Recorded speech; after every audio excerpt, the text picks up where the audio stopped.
Good morning, YouTube. It's Sunday, January 9th, 9:55 a.m. And don't really have a lot on my plate today. But I'm up oddly early because I honestly didn't really do much yesterday. So, last video, if memory serves, was late Friday night, early Saturday morning, walking home from walking home from Wander Inn.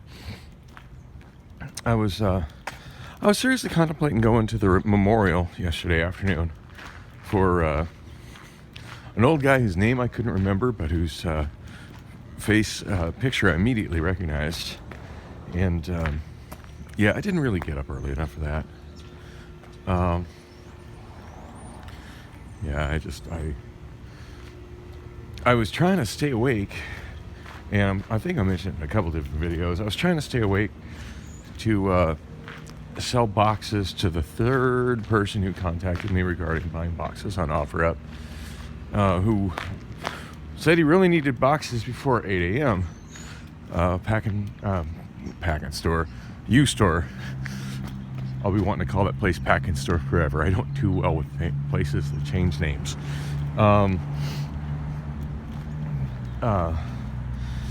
U-Store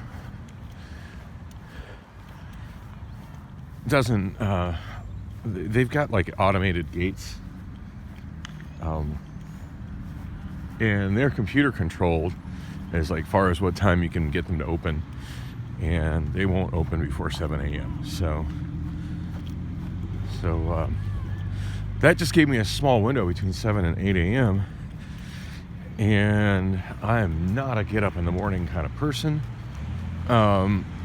Although if I can pull it off, if I've got things that need to be done early in the morning, because I'm generally speaking a day sleeper, I'll get up, or I won't get up, but what I'm saying is I'll stay up, do what I need to do early in the morning, and then go to sleep after that.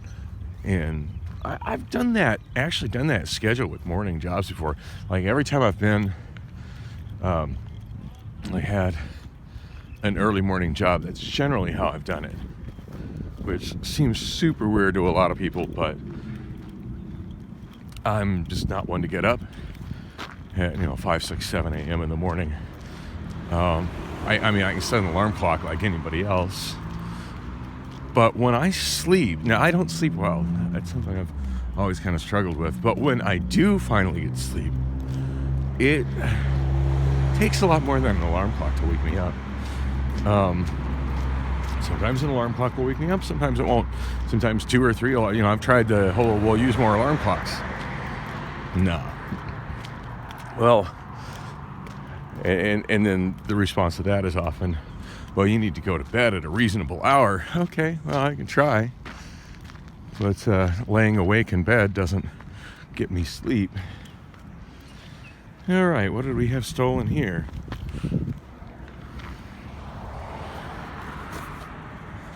J-Buds Air ANC True Wireless.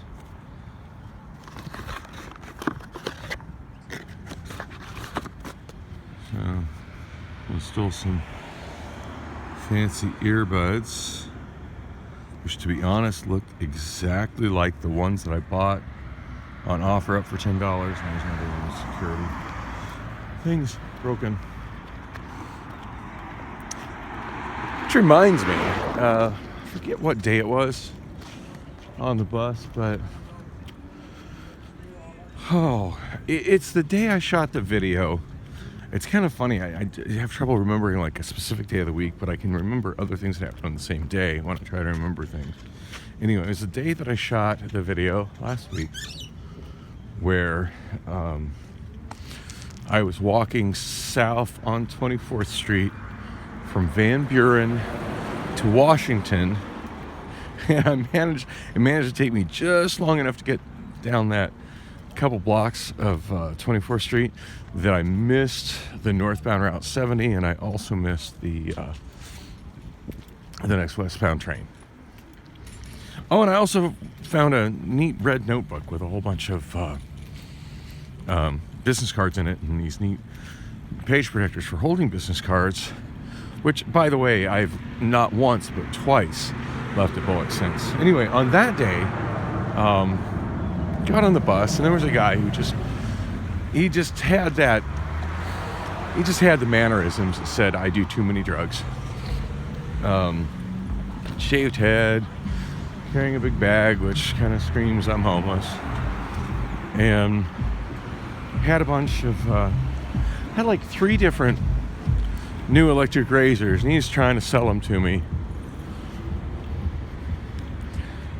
Trying to sell them to me cheap. I don't remember how much. And you know, the funny thing is, there's a time where I rolled on the bus with more cash where I'd have been eager to buy the stuff from him, because I would have happily turned around and flipped it on eBay, and not even given it a second of thought to where he got it from.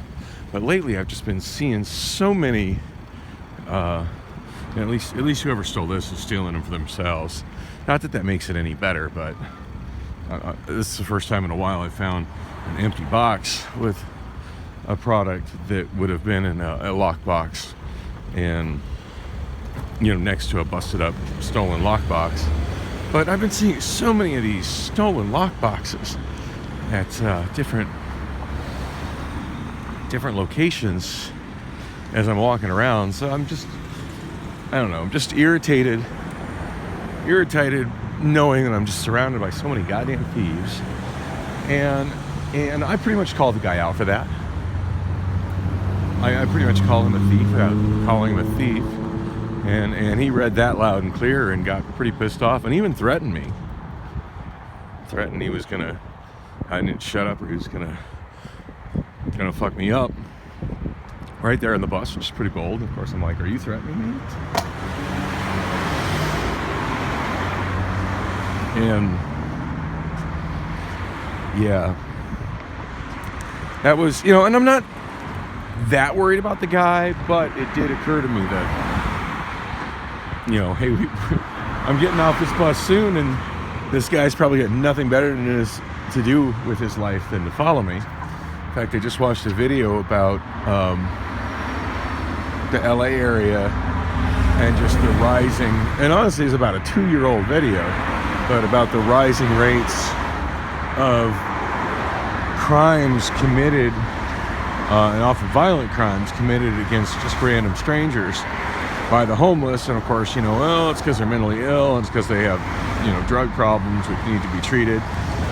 Sure they do, but that doesn't make it right. And they had some interesting video footage. Probably the most disturbing video footage was some guy punching somebody really hard to the point it knocked them into the street, and their head just about got crushed by a passing vehicle. It was disturbing, to say the least. I need to check my bus, see when it's going to be here. It's 10:04 a.m. right now. By the way, I'm on my way to the Finish Line Bar. Went there yesterday. I was getting ready to talk about that, and I got sidetracked by empty box from stolen earbuds.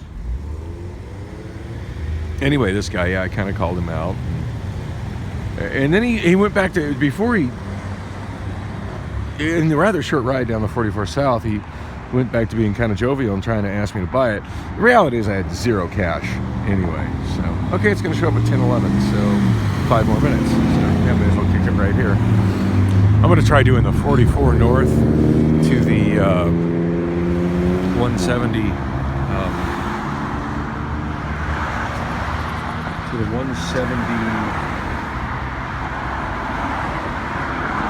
west. Maybe not. I'm not sure if I got a mask. Okay, I do have a mask. Its pockets at the house. Anyway, but yeah, this guy was definitely a loose cannon. And at that point, I was kind of sitting going, well, damn, this would be cheap, easy stock for my eBay store if I had money. I don't have any money, which made me even angrier. And anyway, I'm thinking about, this guy following me and deciding to throw just a random renegade punch at my head.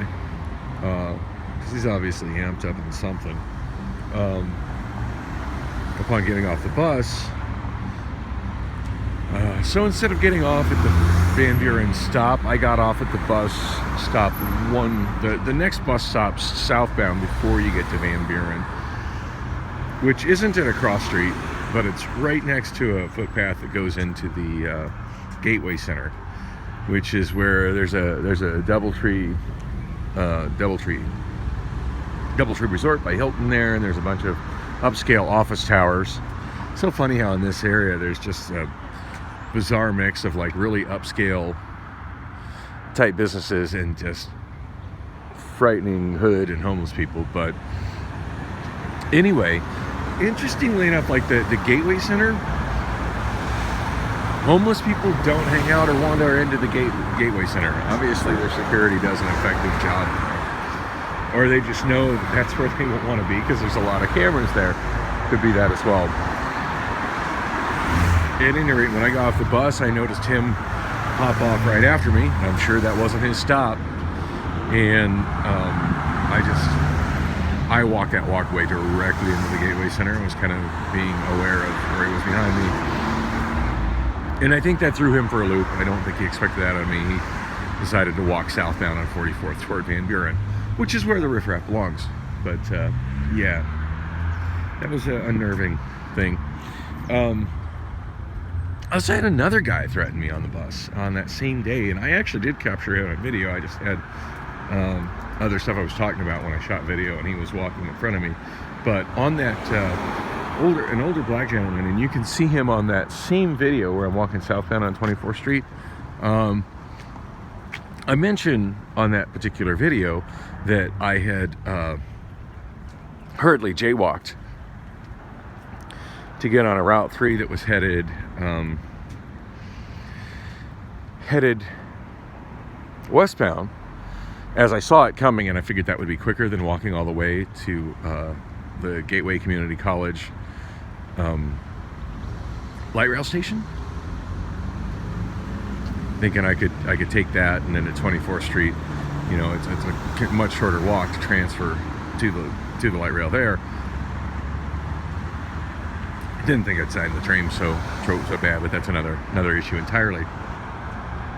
Anyway, as I get to the stop, he was there, and the funny thing is he had also gotten on the bus when I rode the bus for one stop down from Family Dollar. That's the day I went to Family Dollar as well.